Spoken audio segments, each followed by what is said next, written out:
Growing up, I never quite understood the distance between my grandfather and me.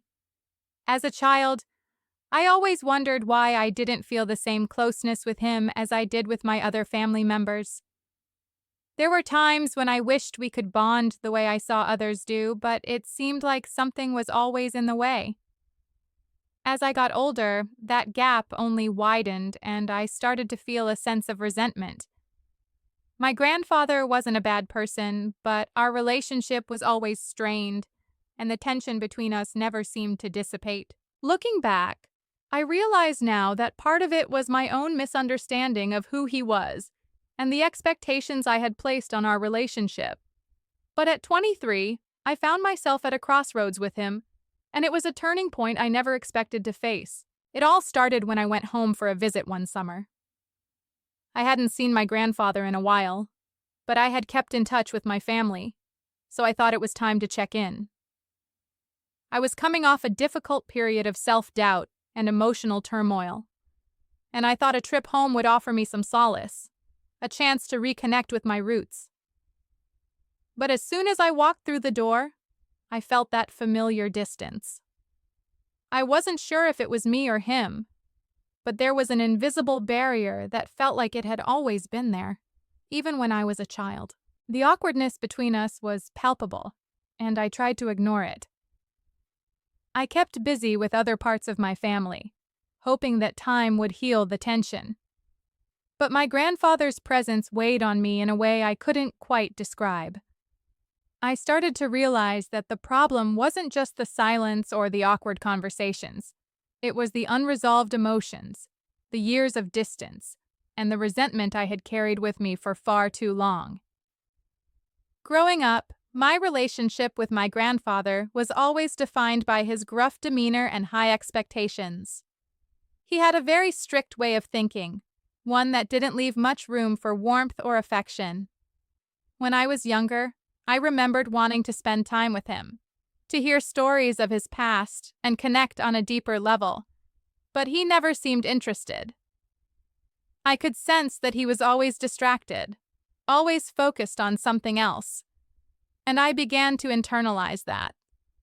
I thought maybe I wasn't important enough for him to engage with, or maybe I wasn't the granddaughter he had hoped for. As I got older, this feeling of neglect transformed into something else: frustration. I became angry that he never took the time to really know me, that he never made an effort to bridge the gap between us.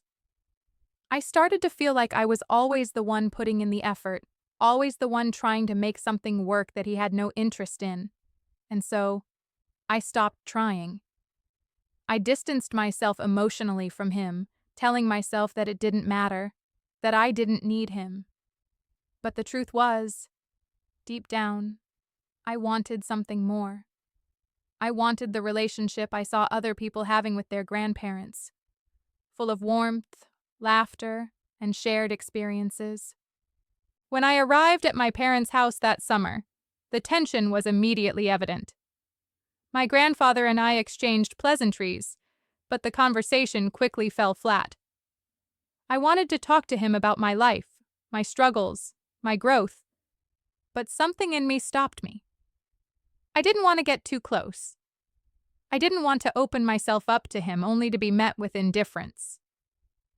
So, I kept my distance, just as I had done for years. But then, one evening, as we sat together in the living room, something shifted.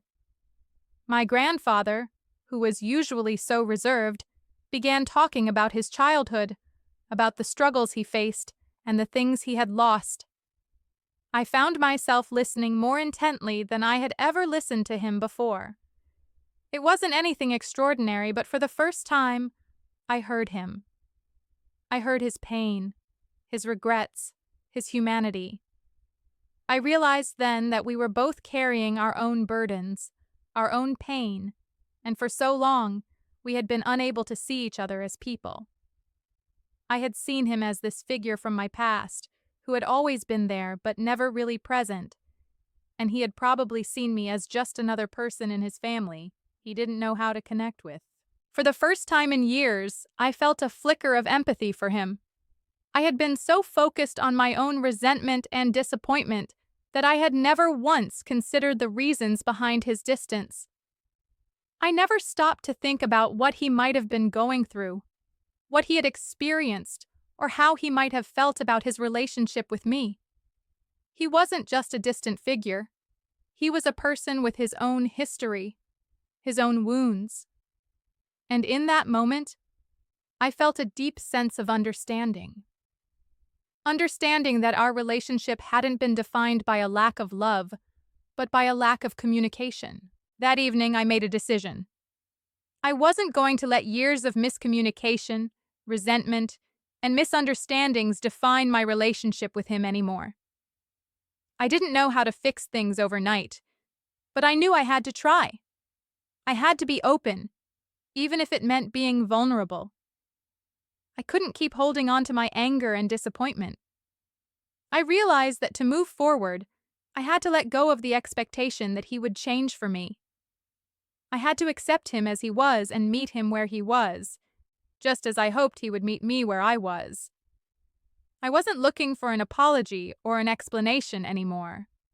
I was looking for a way to make peace with the past, to build something better in the future. In the weeks that followed, I took small steps toward repairing our relationship. I started asking him more about his life, his experiences, and his thoughts.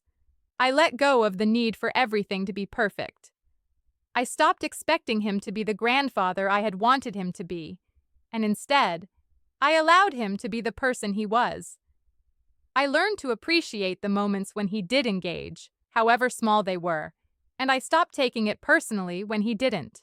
It wasn't easy, and there were still times when I felt frustrated or disappointed, but slowly we began to build a bridge. I started to see him not as a distant, unapproachable figure, but as someone who had his own complexities, his own struggles. I realized that I had been holding on to a version of him in my head that wasn't true. He wasn't perfect, and neither was I. But we were both worthy of a chance to build something meaningful, even if it was imperfect. In the months that followed, we continued to have more conversations, more moments of connection. It wasn't always deep, and it wasn't always easy, but it was real. We began to share stories, to talk about the things that mattered. And even though we didn't always understand each other fully, we respected each other. By the time I turned 24, I had come to understand that a relationship doesn't always follow the trajectory we expect. Sometimes it takes time to heal, to open up, and to find a way to meet each other in the middle. I had learned that love wasn't always about being understood completely or having a perfect connection. Sometimes love was simply about showing up, being present, and allowing room for growth, even when it felt difficult. I think about my grandfather now, and I no longer feel the weight of that old resentment. I understand him in a way I never did before, and I've learned to let go of the need for him to be someone he's not. I've learned that family is messy, relationships are complicated, and growth happens in the most unexpected of places. But I've also learned that no matter the history, it's never too late to change, to open up, and to try again.